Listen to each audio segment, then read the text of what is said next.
Hi there, it's Natasha and thank you so much for joining me. Today I wanted to kind of explore using the products that we have in as many ways as possible. So I was thinking about using embossing powder with embossing paste. So that is what I'm going to make a couple of cards today in this video, and I'm going to use a couple of different types of embossing paste or texture paste or modeling paste. They all have lots of different names for a somewhat similar product. Now, as I said, I'm going to create two kind of really different techniques here. So the first one, I am going to be using some of the clear texture paste. And as I said, there are lots of different kinds out there, so just use what you have. And on the left-hand side of my screen, I have a little non-stick sheet. This is the replacement non-stick mat for the Tim Holtz Mixed Media glass mat, and I'm just going to add a little bit of the Simon Hurley Rosy Cheeks, which is just a really light pink color, to a piece of scrap paper. Now I think this is a piece of scrap paper cut down from a slimline card that I was doing, so hence the shape, but I end up cutting this down. I'm creating two 4 1/4 by 5.5 inch cards today. Then I'm using the same pink ink that I just really roughly put down and ink blended onto that background. And don't worry that it's not even, because that will all be covered up. For the first example here, I'm going to use the transparent paste. Now this is a matte paste, so it is going to dry not shiny. It is shiny obviously when it's wet here, but it will dry a really matte finish. But I kind of want to change that. So I'm using what I have without having to have one of every single product kind of thing. So I've got my panel here and it's nice and dry. I kind of even like this look here just by itself, but we are going to be adding lots of fun things over top. Now, the first one, I'm actually going to colour the texture paste. Now, I'm going to be using some Picked Raspberry Distress Oxide Reinker. However, there are so many options here. You could add a little bit of acrylic paint. You could just swipe your ink pad down and then put the embossing paste over top of it and kind of mix that into it.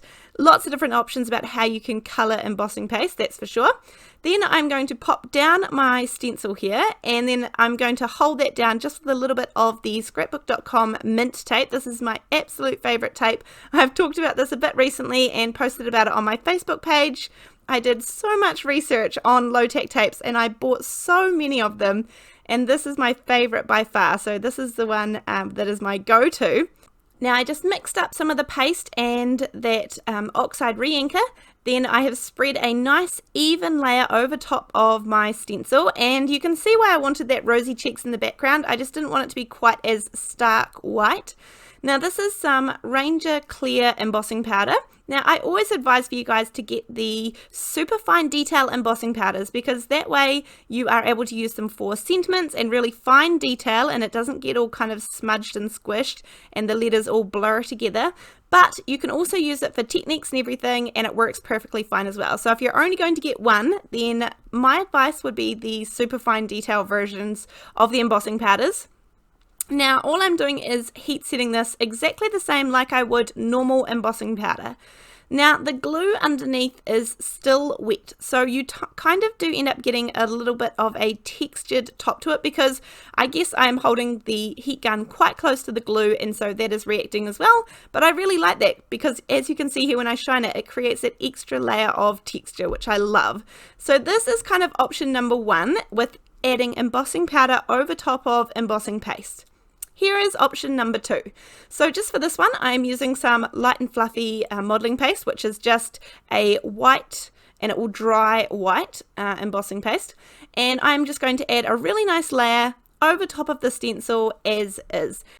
And I'm going for a really nice even layer with this card in particular, but sometimes you might like to try different and just try using partial bits of the stencil as well. But so a smooth even layer is what I am going for here. And I'm just showing you a couple of options with the embossing paste or texture paste that I have, but use whatever you have a look what you have, and kind of experiment and see what kind of results it gives you. So for this one, I decided that I was going to go a little bit different and use this gold tinsel embossing powder. Now, don't get me wrong, I could definitely have just gone over the stencil with some Versamark sticky embossing ink and then added this over top, and I would have had the same pattern. However, when I'm using the embossing paste, I get the dimensional look as well. So this becomes quite a dimensional, shiny, tinsely kind of look for this one.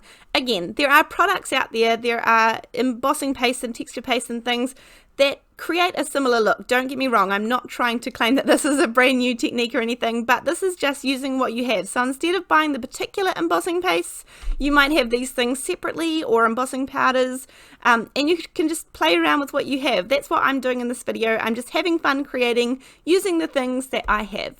So here, it's really hard to pick up, but this is so shiny and so gorgeous. I love this look. It's definitely got a really nice raised feature to it.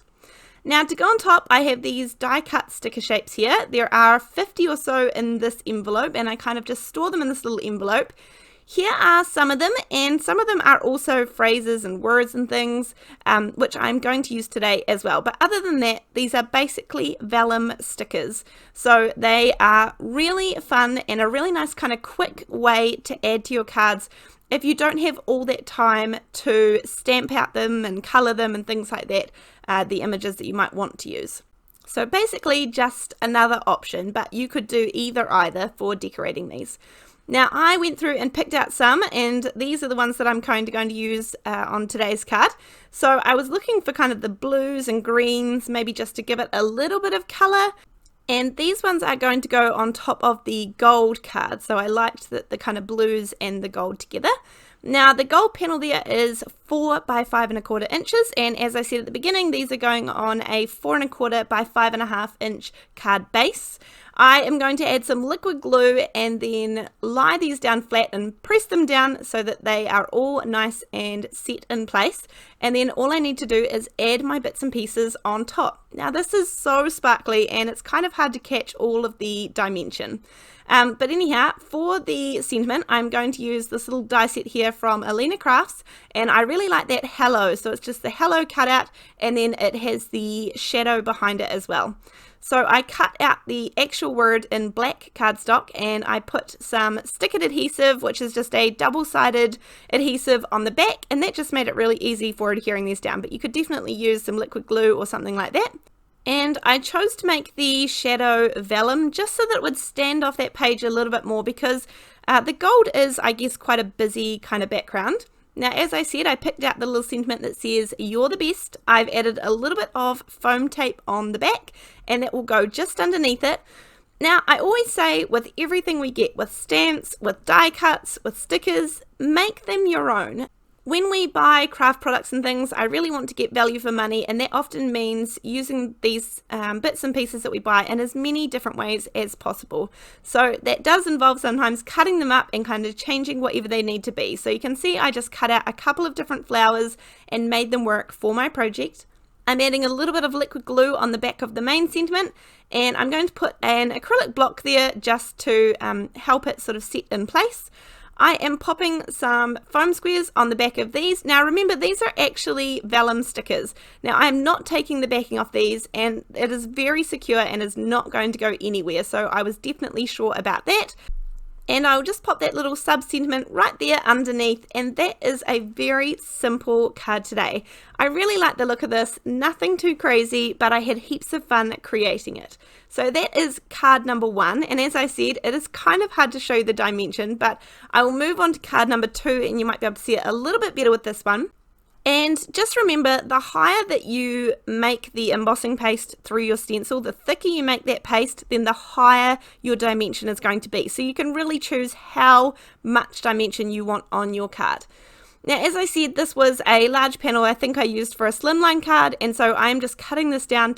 And I didn't really know what I was going to do at the beginning, but once I kind of figured it out, I realized I wanted a nice slim panel to go through the middle with a little bit of gap down each side. So this is 5½ inches tall with a little bit of room either side there. And then I have this I Love You die. This is going to be an anniversary card actually, and I have die cut one in plain white cardstock, and that has stickered adhesive on the back of that one. Then I die cut the outside heart in some vellum, And then with some stickered adhesive on the back, I die cut the middle part again in gold. And I am just going to cut out the letters so that I will pop them on the white cardstock one, and that will help them stand out a little bit more. You could also just go over these with a pen or a marker pen or something like that, or you could also go over them with like an embossing pen with sticky ink and emboss the letters so that they were a different color as well. Lots of different options to help them stand out from the background, but I just chose to use some gold mirror cardstock on these ones. So once I've got them all lined up, because they had the stickered adhesive on the back, I was just able to press them down and they were permanently adhered there.